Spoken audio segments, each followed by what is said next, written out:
ইসলামে বিয়ে ফরজ। শারীরিক অসুস্থতা থাকলে বিয়ে না করে কি বেহেশতে যাওয়া যাবে? বিয়ে ফরজ আপনারা কে বলেছে? বিয়ে তো সাধারণ অবস্থায় ফরজ না, স্বাভাবিক অবস্থায় বিয়ে করা সুন্নাহ।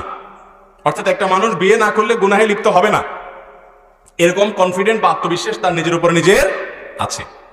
এই অবস্থায় তার জন্য বিয়ে করা ফরজ না, এই অবস্থায় বিয়ে করা হলো সুন্নাহ। নবী করিম সাল্লাল্লাহু আলাইহি ওয়াসাল্লাম বলেছেন, আন-নিকাহু মিন সুন্নতি, বিবাহ আমার সুন্নাহর অন্তর্ভুক্ত। তবে যদি কেউ বিয়ে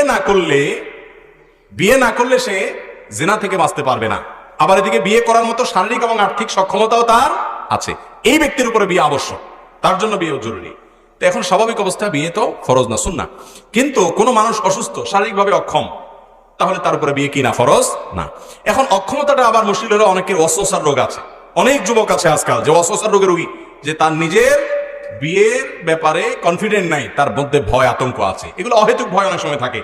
তো এই বিষয়গুলো প্রত্যেকে যার যারটা তাকে আইডেন্টিফাই করে বের করতে হবে। কিন্তু যদি এমন হয় যে না, আমার স্ত্রীর প্রয়োজন পূরণ করার মতো বা তার হক আদায় করার মতো শারীরিক সক্ষমতা টোটালি নাই, এরকম কারো যদি মনে হয়, তাহলে সেই ব্যক্তির জন্য বিয়ে বরং জায়েজই নাই। কারণ তিনি বিয়ে করে একজন মেয়ের কি করবেন? হক নষ্ট করবেন।